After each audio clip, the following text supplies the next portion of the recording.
बोलिए बांके बिहारी लाल की जय। श्री रामचंद्र जी ने शबरी को नवदा भक्ति का उपदेश किया।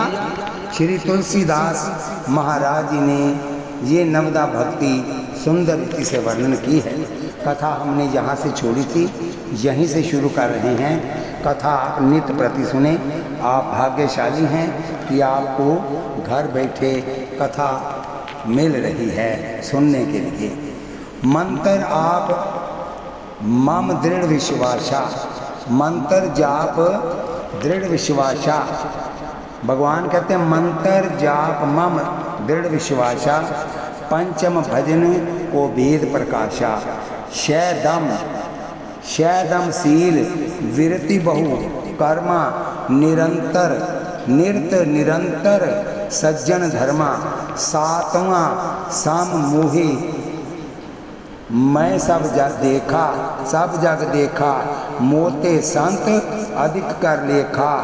आठवें जाए जया लाभ संतोषा, सपने हूँ नहीं देखई पर दोषा। नवम सरल सब संशलहीना, माम बरोस ही हर्ष न दीना। सुनकर के शबरी को अतिशय आनंद हुआ। श्री रामचंद्र जी तो मनुष्य जैसी लीला करते थे। उन्होंने शबरी से पूछा, श्री सीता जी कहाँ हैं, तुम जानती हो तो मुझे बताओ। शबरी ने कहा, नाथ आप तो सर्वज्ञ हो, सब जानते हो, मैं आपसे क्या कहूँ। सीता जी को रावण ले गया है। सीता जी लंका में विराजी हुई हैं। यहाँ पास ही पंपा सर सरोवर है, वहाँ ऋषि मुख पर्वत पर सुग्रीव विराजते हैं। आप वहाँ पधारो, सुग्रीव जी के साथ मैत्री करो। सुग्रीव आपकी सेवा करेंगे। आप मुझे आपका दर्शन करते करते प्राणों का त्याग करना है। राम जी ने पूछा, तुम्हारी कुछ इच्छा है? शबरी ने राम जी से विनय की, इस पंपा सर सरोवर का जल बिगड़ गया है, वह सुधारो, आप उसमें स्नान करो तो जल शुद्ध हो। एक ऋषि ने शबरी जी को लात मारी थी, इसलिए ये जल बिगड़ गया था। ये प्रसंग पहले आ चुका है। शबरी जी की महिमा बढ़ाने के लिए श्री राम ने वहाँ आए हुए लोगों से कहा, मेरे स्नान से कुछ होने वाला नहीं। उस जल को सुधारने के लिए मेरी शक्ति नहीं है। शबरी के चरण धोकर उसको तीर्थ सरोवर में पधराओ तो जल शुद्ध हो जाएगा। राम जी ने लोगों से कहा, तुम शबरी का चरण तीर्थ उसमें पधराओ। शबरी ने इस जल में स्नान किया। सरोवर का जल अति शुद्ध और मधुर बन गया। बाद में श्री राम दर्शन करते करते शबरी ने जोगाग्नि में शरीर जला दिया। शबरी कृतार्थ हुई। सियावर रामचंद्र की जय। राम जी ने शबरी का उद्धार किया। इस प्रकार श्री राम जी के दर्शन में से मुक्ति प्राप्त करके शबरी वैकुंठ सिधारी। परमात्मा का खूब भजन करो, साधु संतों में खूब विश्वास रखो, तुम्हारा कल्याण हो जाएगा।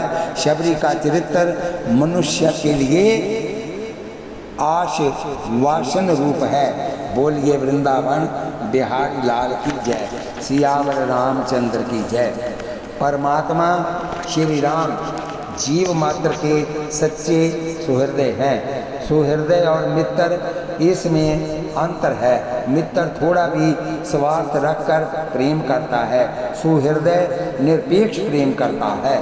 श्री राम मित्र नहीं, सबके सुहृदय हैं। ईश्वर जीव के साथ प्रेम करते हैं तब कोई भी अपेक्षा रखकर नहीं करते।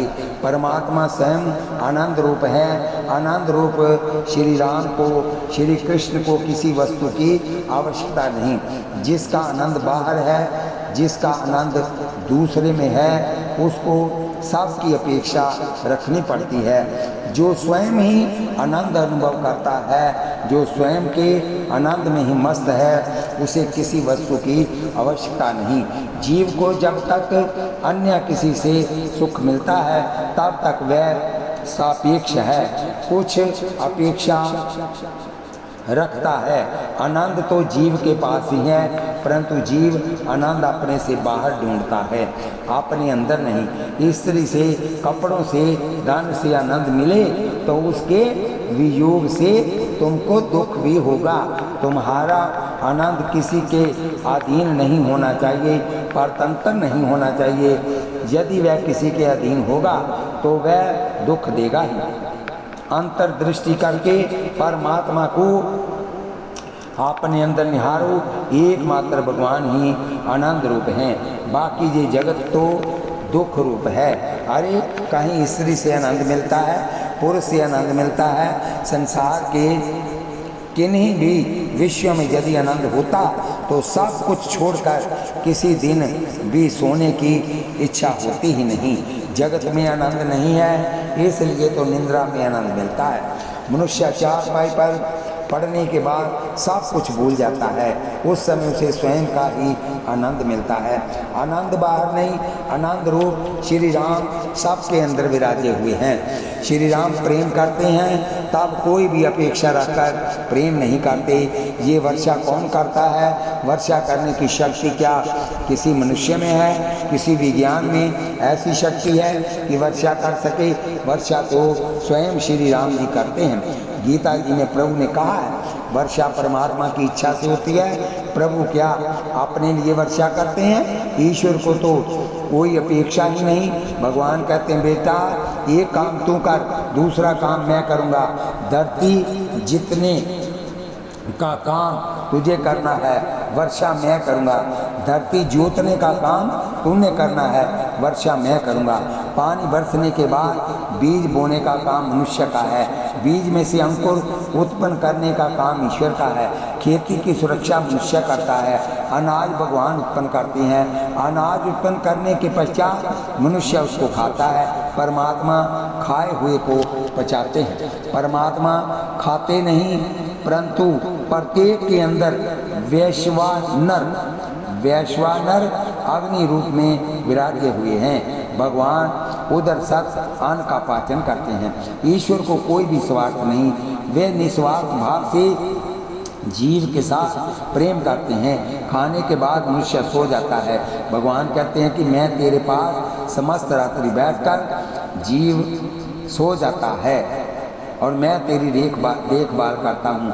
ईश्वर जाकर इसका रक्षण करते हैं। परमात्मा सोते नहीं। अगर परमात्मा सो जाए तो सबका ही अच्युतम केशवम हो जाए। गाड़ी में तुमको ठीक जगह मिल जाए तो तुम आराम करते हो, सो जाते हो, परंतु इंजन चलाने वाला ड्राइवर विचार करे कि मैं घंटे 2 घंटे अब आराम करूं तो गाड़ी का क्या होगा। भगवान कहते हैं कि जीव तो मुसाफिर है, ये गाड़ी में बैठा है, मैं गाड़ी चलाता हूँ। परमात्मा सोते नहीं, परमात्मा जागते हैं। बोलिए सियावर रामचंद्र महाराज की जय। प्रत्येक कार्य में जीव की ईश्वर मदद करते हैं। ईश्वर कोई भी अपेक्षा रखे बिना जीव को सुख देता है। हमारे लिए ही भगवान अनाज उत्पन्न करते हैं, हमारे लिए ही वर्षा करते हैं। ये फल फूल भी आपके लिए ही प्रभु ने उत्पन्न किए हैं। परंतु ये जीव इतना बड़ा दुष्ट है कि भगवान को अर्पण किए बिना ही खा जाता है। ये सब ईश्वर का ही है। परमात्मा को जो अर्पण नहीं करता वह हराम खोर है, दुष्ट है, वह कृतघ्नी है कि जो ईश्वर को नहीं देता। सबके सच्चे सुहृदय परमात्मा है। भगवान विचार नहीं करते कि ये गरीब है, ये धनवान है, ज्ञानी है, अनपढ़ है, बालक है कि प्रौढ़ है, स्त्री है कि पुरुष है, ऊंचे कुल में जन्मा है कि नीचे जाति का।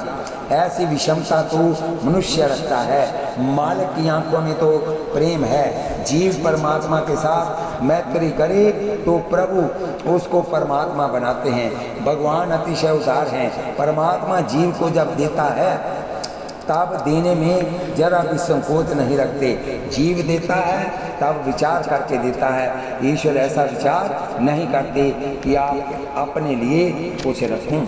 परमात्मा के साथ मैत्री करने वाले जीव को प्रभु पूर्ण बनाते हैं। ये जगत अपूर्ण है, जीव अपूर्ण है। जीव परिपूर्ण तब बनता है जब जीव ईश्वर के साथ मैत्री करता है। किशिकंधा कांड में जीव और ईश्वर की मैत्री की कथा है। भगवान शंकर माता पार्वती से कहते हैं, शबरी का उद्धार करके श्री राम लक्ष्मण धीरे धीरे ऋषिमुख पर्वत के समीप पधारे। ऋषिमुख पर्वत के ऊपर सुग्रीव 4 मंत्रियों के साथ बैठे थे। उन्होंने श्री राम लक्ष्मण को आता हुआ देखा। सुग्रीव ने हनुमान जी से कहा कि ये 2 महापुरुष कौन हैं? बाली ने मुझको मारने के लिए तो कहीं इनको यहाँ नहीं भेजा, ये कौन है? तुम परीक्षा करो। बोलिए बांके बिहारी लाल की जय। श्री हनुमान जी महाराज ने ब्रह्मचारी का स्वरूप धारण किया। बाद में रघुनाथ जी के पास जाकर उनको वंदन करके हनुमान जी ने पूछा, आप कौन हो? आप नर नारायण जैसे लगते हो, आप यहाँ क्यों पधारे हो? आपको देखकर मुझको बहुत आनंद होता है। हनुमान जी ने बहुत सुंदर भाषण किया। प्रभु ने लक्ष्मण से कहा कि लक्ष्मण, इस ब्रह्मचारी ने व्याकरण शास्त्र का अध्ययन खूब किया है। ये कितना बहुत बोला, परंतु उसमें एक शब्द भी अशुद्ध नहीं बोला, अनर्थ नहीं बोला, अनर्थ और नहीं बोला। विचार करके बहुत सुंदर बोलता है। ये व्याकरण शास्त्र में निष्णांत है। लक्ष्मण, तुम देखो तो इस बार ब्रह्मचारी की लंगोटी बहुत दिव्य है। श्री हनुमान जी महाराज प्रकट हुए जब तब जन्म से ही दिव्या कौपीन धारण करके ही प्रकट हुए थे। अंजनी माता ने हनुमान जी से कहा था कि तेरी कौपीन को जो वह हो तेरा गुरु है। जो कौपीन की जो पहचान ले वह ही तेरा गुरु है। प्रभु ने लक्ष्मण जी से कहा कि ये ब्रह्मचारी है, ज्ञानी है, जितेंद्रिय है, इसकी कौपीन अति उज्जवल है। ये सुनकर हनुमान जी को विश्वास हो गया कि ये परमात्मा है, यही मेरे गुरु हैं। लक्ष्मण ने हनुमान जी को संक्षेप में सब कथा सुनाई कि हम महाराज दशरथ के दोनों बालक हैं। श्री राम लक्ष्मण हमारा नाम है।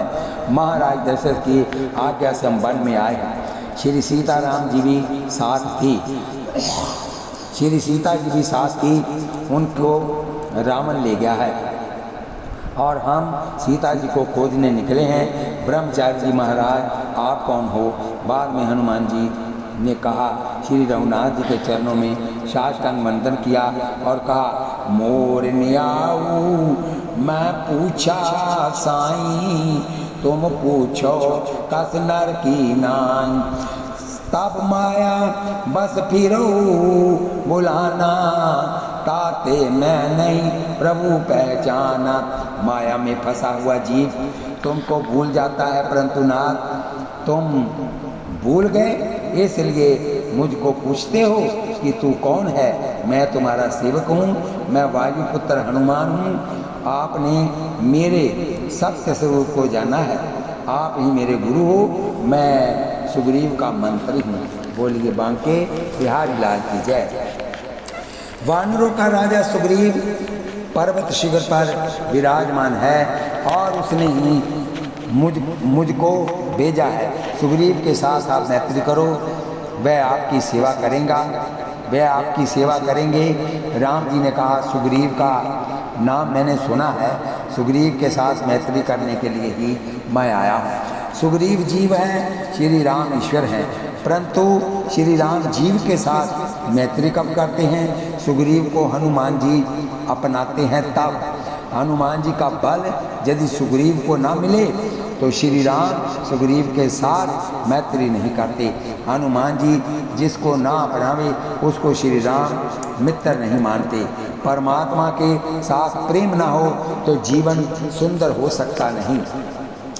2 जगहों में परमात्मा ने मोह रखा है, द्रव्य में और काम सुख में। इन 2 सुखों का त्याग करें, उनको हनुमान जी अपनाते हैं। ब्रह्मचार्य का पालन करोगे, जितेंद्रिय बनोगे तो परमात्मा के साथ मित्रता होगी। ये जीव और ईश्वर की मित्रता की कथा है। सुग्रीव ये जीवात्मा है। सुग्रीव शब्द का अर्थ है कंठ। जिसका कंठ सुंदर है उस जीव के साथ ईश्वर मैत्री करते हैं। इन गाने वाले लोगों का कंठ तो बहुत सरल होता है, क्या भगवान इनके साथ मैत्री करते होंगे? अरे कंठ की शोभा तो परमात्मा के नाम से है। जीवा से जो प्रभु के नाम का जप करता है, कंठ से जो प्रभु के नाम का सवतन करता है, जिसका नाम में निष्ठा है, वही सुग्रीव है। परंतु उसे हनुमान जी का ब्रह्मचर्य का बल मिले तो ही वह ईश्वर के साथ मित्रता कर सकता है। जो सर्व इंद्रियों से ब्रह्मचर्य का पालन करता है वही हनुमान जी के ब्रह्मचर्य का बल प्राप्त कर सकता है। हनुमान जी की महिमा का वर्णन कौन कर सकता है? श्री हनुमान जी राम लक्ष्मण को कंधे पर चढ़ाकर ऋषिमुख पर्वत के ऊपर जहाँ सुग्रीव बैठे थे वहाँ ले गए। सुग्रीव बाली के भय से वहाँ रहते थे। श्री हनुमान जी ने अग्नि को प्रकट किया। अग्नि की साक्षी में श्री रामचंद्र जी के साथ सुग्रीव की मित्रता कराई। सुग्रीव ने रघुनाथ जी को सुंदर आसन दिया। रघुनाथ जी आसन के ऊपर विराजे। लक्ष्मण जी ने संक्षेप में कथा सुनाई। उस समय सुग्रीव ने कथा सुनाई कि इस ऋषिमुख पर्वत के ऊपर मैं बैठा था। उस समय एक राक्षस एक सुंदर स्त्री को आकाश मार्ग से ले जा रहा था, उसे मैंने देखा था। उस स्त्री ने हमको देखकर सुंदर आभूषण नीचे फेंक दिए। वह मेरे पास रखे हैं। वह बहुत करके श्री सीता जी के होंगे, ऐसा हमको लगता है। सुग्रीव ने वह आभूषण मंगाए और श्री रामचंद्र जी को दिखाकर पूछा, ये आभूषण क्या सीता माँ के हैं? श्री रामचंद्र जी को उन भूषणों को देखते ही आश्चर्य हुआ, आंखें भीनी हो गई और ओहो, ये जानकी का चंद्रहार है, ये कर्णफूल है। प्रभु ने लक्ष्मण जी की परीक्षा ली। पूछा, लक्ष्मण तुम्हारी भाभी का ये चंद्रहार तुम पहचानते हो? लक्ष्मण जी ने कहा, अरे भाई मैंने किसी दिन उन्हें नहीं देखा। श्री रामचंद्र ने फिर पूछा, लक्ष्मण ये तुम्हारी भाभी की बंगड़ियां हैं, तुम पहचान सकते हो? लक्ष्मण जी ने कहा, ये मैंने कभी नहीं देखी। राम जी ने पूछा, ये कर्णफूल तुम्हारी भाभी का है? लक्ष्मण जी ने कहा, मैं कुछ नहीं जानता। रामचंद्र जी ने कहा, लक्ष्मण तू तो ना ही करता है, क्यों? ये तैने कभी देखे ही नहीं, तू किसी आभूषण को पहचानता ही नहीं। लक्ष्मण जी ने कहा, बड़े भाई आँख ऊंची करके मैंने किसी दिन भी भाभी को सामने देखा ही नहीं। मैं नित्य भाभी के चरणों में वंदन करता था, इसलिए मैंने चरण के दर्शन किए हैं। इन चरणों के नूपुर को मैं पहचानता हूँ। जिसने एक एक इंद्रिया का संयम बढ़ाया हुआ है, ऐसा इंद्रिया जीत पुरुष इंद्र राजा की भी अपेक्षा बड़ा है। श्री सीता जी के साथ अनेक वर्ष लक्ष्मण जी सेवा में रहे थे, परंतु आंखें ऊंची करके किसी भी दिन सामने नहीं देखा। हमेशा माता जी के चरणों में ही नजर रखते। श्री रामचंद्र जी उठकर खड़े हुए। प्रभु ने लक्ष्मण जी को आलिंगन किया और कहा, मेरे लक्ष्मण जैसा जितेंद्रिया महापुरुष कोई हुआ नहीं और होगा भी नहीं। श्री सीता जी के भूषणों को देखकर श्री रामचंद्र ने कुछ विलाप किया। सुग्रीव समझाने लगे, महाराज आप चिंता न करो, मैं आपकी मदद करूंगा। श्री सीता जी को खोजने के लिए वानर भेजूंगा, राक्षसों का विनाश करूंगा, सीता जी जरूर मिल जाएंगी। श्री रामचंद्र ने सुग्रीव से पूछा, भाई तुम यहाँ पर्वत के ऊपर क्यों रहते हो? सुग्रीव ने कहा, महाराज मेरे बड़े भाई का मुझको बहुत त्रास है, वह मुझको बहुत मारता है, मेरे सर्वस्व का उसने हरण कर लिया है। सुग्रीव जी ने श्री राम जी को अपनी सब कथा सुनाई। मायावी राक्षस किशिकंधा नगरी के पास में आया था, वह बाली के साथ लड़ने लगा। युद्ध करते करते वह राक्षस एक गुफा में चला गया। तब बाली ने मुझसे कहा कि तू गुफा के बाहर खड़ा रहना, मैं अंदर लड़ने जाता हूँ। 1 महीने तक मेरी प्रतीक्षा करना, तब तक मैं ना आऊँ तो मेरी मृत्यु हो गई, ऐसा मानकर तू घर जाना। परखेहू मोही एक पखवारा, नहीं आवो तब जाने मारा। मैं बाहर खड़ा रहा। बाली गुफा के में मायावी के साथ लड़ने चला गया। बाहर मैंने 1 महीने तक प्रतीक्षा की, परंतु बाली बाहर नहीं आया। बाद में अंदर से रुद्र आने लगा। ये देखकर मुझको ऐसा लगा कि मायावी ने बाली को मार दिया होगा। मैं घर चला आया। मेरी अनिच्छा पर भी वानरों ने मुझको गद्दी के ऊपर बिठाकर राज्याभिषेक कर दिया। 6 महीने बाद मायावी को मारकर बाली आया। मैं गद्दी पर बैठा था। वह उसको अच्छा नहीं लगा, मुझको मारकर निकाल दिया, मेरी स्त्री का अपहरण कर लिया। महाराज, मैं अतिशय दुखी हूँ। श्री रामचंद्र जी ने सुग्रीव को आश्वासन दिया कि मैं बाली को मारूंगा, किष्किंधा का राज्य मैं तुझको दूंगा। तब सुग्रीव ने कहा, महाराज, वह बाली कोई साधारण वीर नहीं है, बहुत बलवान है। श्री रामचंद्र जी ने कहा, तुम चिंता नहीं करना। सुग्रीव ने कहा, महाराज, बाली का कुछ ओछा नहीं, बाली का तो कुछ गया नहीं। बड़े बड़े ताड़ के ये 7 वृक्ष हैं। एक ही बाण से इन 7 वृक्षों को जो प्रहार करेगा वह बाली को मार सकता है। बाली को कोई मार नहीं सकता। राम जी ने एक बाण से 7 ताड़ों का विनाश कर दिया। तब सुग्रीव को विश्वास हो गया कि श्री राम कोई मनुष्य नहीं, कोई देव नहीं, श्री राम तो परमात्मा है। सुग्रीव ने राम जी की स्तुति करते हुए कहा, सुख संपत्ति परिवार बढ़ाई, सब परिहरि करिहों सेवकाई। ये सब राम भक्ति के बाधक, कहाई संत तब पद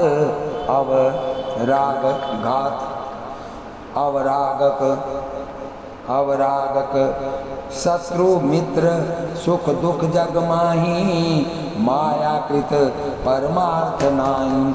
आप प्रभु कृपा करो ही भांति, सब तजी बजो करो दिन राती। महाराज, आप तो मुझे राजा होने की इच्छा नहीं, आपके दर्शन होने के बाद आप मुझको राज सुख तुच्छ लगता है। मैं तो आपकी सतत भक्ति करूँगा। सुग्रीव को ज्ञान प्राप्त हुआ। प्रभु ने कहा, तू जो कहता है वह सच है, परंतु भविष्य में लोग बातें करेंगे कि रामचंद्र जी ने सुग्रीव को अपनाया, परंतु सुग्रीव को क्या मिला। मेरी इच्छा है कि मैं बाली का विनाश करके तुमको किष्किंधा का राजा बनाऊं। तू बाली के साथ युद्ध करने के लिए जा। सुग्रीव प्रभु की आज्ञा होते ही बाली के साथ युद्ध करने गया। जा करके युद्ध करने के लिए गर्जना की। बाली युद्ध करने के लिए तैयार हुआ। बाली की पत्नी तारा ने बाली को जाने की मनाही की। तारा ने बाली से कहा, मैंने सुना है कि सुग्रीव को किसी का बल मिला है, इस कारण से वह गर्जना करता है। श्री राम लक्ष्मण फिरते फिरते यहाँ आए हुए हैं। सुग्रीव ने उनके चरणों का आश्रय लिया है। सुग्रीव के साथ तुम बैर न करो।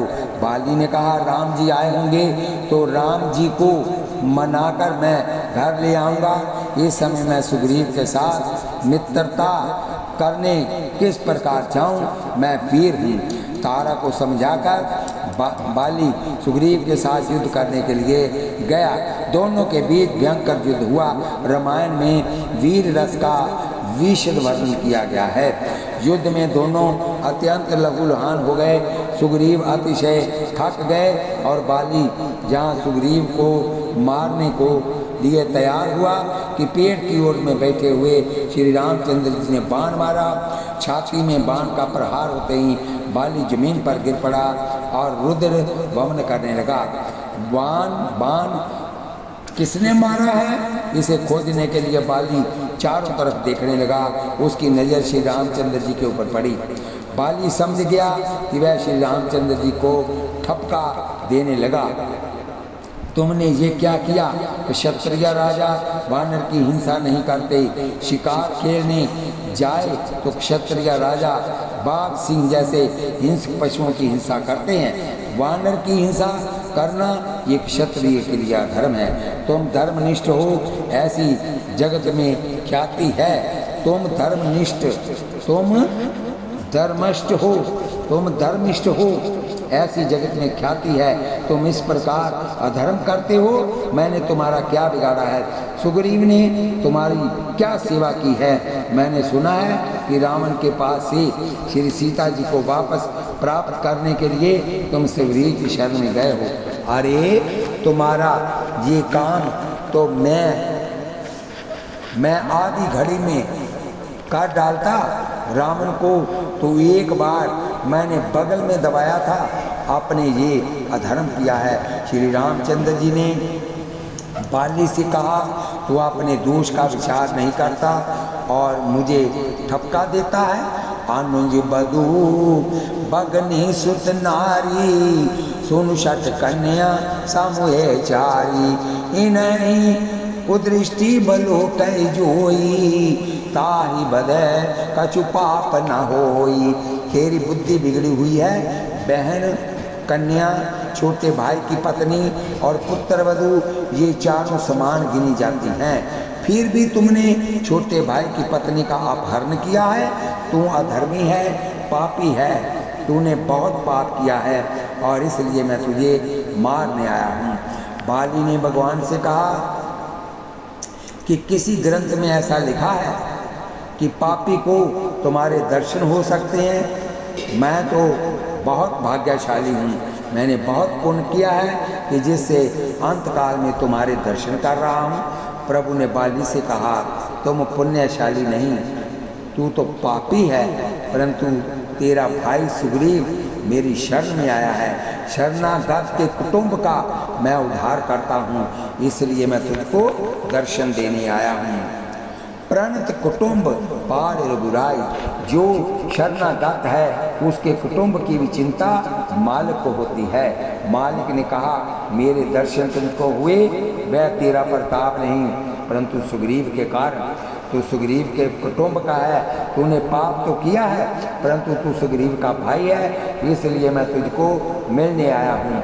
तुमको खबर नहीं, महापुरुष जगत का कल्याण करने के लिए फिरते हैं। महापुरुषों के साथ किसी भी दिन वाद विवाद नहीं करना चाहिए। महापुरुषों के साथ वाद विवाद करें उसका कल्याण नहीं होता। कितनी ही रामायण में ऐसा वर्णन आया है कि बाली ने प्रभु के साथ बहुत झगड़ा किया और कहा धर्म हेतु अवतरे उगसाई, मार्यो मोहि व्याध की नाई। पारदी जिस प्रकार बाण मारता है उसी प्रकार आपने मुझको बाण मारा है, ये बहुत अनुचित है। तब परमात्मा ने कहा तू पारदी होकर के मुझको बाण मारने आएगा? कृष्ण अवतार में वह बलि जरा पारदी हुआ। जरा पारदी ने प्रभु के चरणों में बाण मारा। परमात्मा को तो कौन बाण मार सकता है? प्रभु ने ऐसी लीला की है कि महापुरुषों के साथ वाद विवाद करने वाले को कुछ लाभ नहीं होता। बाली को विश्वास हो गया कि श्री राम परमात्मा है।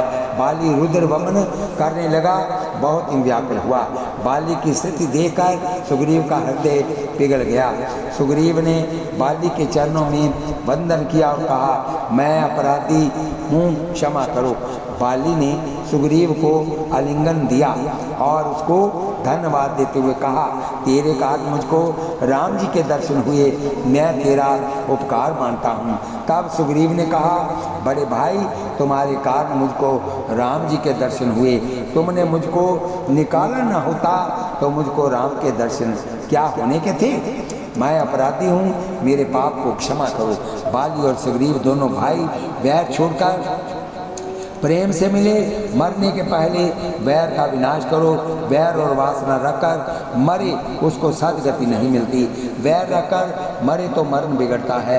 महापुरुष मानते हैं कि मरण का निवारण भले ही आवश्यक हो परंतु अच्छे जीवन द्वारा मरण को सुधारना शक्य है। किसी जीव के साथ अन बन हुई हो तो एक आध बार उसको घर जाकर जय श्री कृष्ण करके आना। वैर रखकर नहीं मरना, बाली ने उसके बाद परमात्मा की स्तुति की। अब नाथ करी करुणा विलोकौ, देहु जो वर मांगौ, ये जोनी जन्मो क्रम बस, तह राम पद अनुरागौ। श्री रामचंद्र के दर्शन करते हुए बाली ने प्राणों का त्याग कर दिया। बाली की मृत्यु होते ही उसकी पत्नी तारा वहां आई और बहुत विलाप करने लगी। श्री रामचंद्र जी ने उनको उपदेश किया, शबि जल पावन गगन समीरा, पंच रचित अति अदम शरीरा, प्रगट सो तन तब आगे सोवा, जीव नियत कही लगी तुम रोवा। शरीर के लिए तू रोती है कि आत्मा के लिए रोती है? शरीर तो पंच महाभूत का है, ये तेरे आगे ही पड़ा है। आत्मा को रोती है तो आत्मा नहीं मरती, आत्मा तो नित्य है। बोलिए वृंदावन बिहारी लाल की जय। मरने वाले के पीछे बहुत रोने से उसको भी दुख होता है। मरने वाले के पीछे बहुत रोना ये ठीक नहीं। उनके द्वारा जो काम बाकी रहा हो उसको आगे बढ़ाओ, यही सच्ची ममता है। बहुत हाय हाय करें ये ममता नहीं। अधिक ममता हो तो हरि के नाम का जप करके उसका पुण्य मरने वाले को दो। अपने गुजरात में हाय हाय करने की ये पद्धति कहाँ से आई, ये कुछ खबर ही नहीं पड़ती। मरने वाले के पीछे तो हरि स्मरण हो, हाय हाय नहीं होनी चाहिए।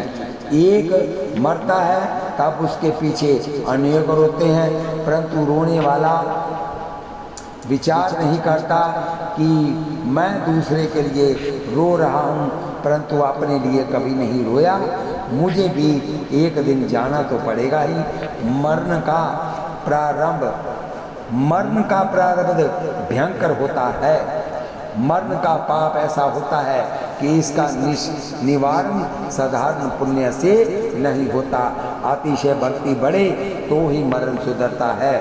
सावधान, साधारण भक्ति से अथवा अतिशय दान से भी मरण नहीं सुधरता।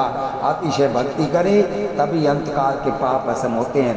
मनुष्य दूसरों के लिए रोने की अपेक्षा सावधान होकर अपने लिए रोवे और साधन करे तो कल्याण होगा।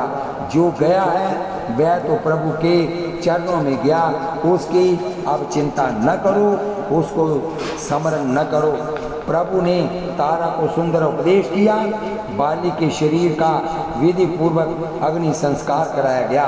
किशिकंदा का राज्य श्री रामचंद्र जी को मिला, परंतु राम जी ने एक पैसा भी नहीं लिया। किशिकंदा की गद्दी पर सुग्रीव को बैठाकर राज्याभिषेक किया। प्रभु ने सुग्रीव से कहा, कुछ दिन तक तुम राज्य करो, पश्चात सीता जी को खोजने के लिए वानरों को भेजना। पास ही परवर्षण पर्वत है और ये चतुर्मास का समय है, वर्षा बहुत पड़ती है, इसलिए चतुर्मास में मैं परवर्षण पर ही रहूँगा। भगवान शंकर माता पार्वती को ये कथा सुनाते हैं। उमा राम समहित जग माही, गुरु पितु मातु बंधु प्रभु नाही। सुर नर मुनि सबके ये रीति, स्वार्थ लागी करे सब प्रीति।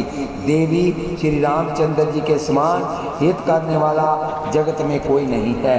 देवता मनुष्य और मुनि सबको यही रीति है कि स्वार्थ के लिए ही सब प्रीति करते हैं। श्री रामचंद्र जी ने मित्रता का आदर्श जगत को बताया।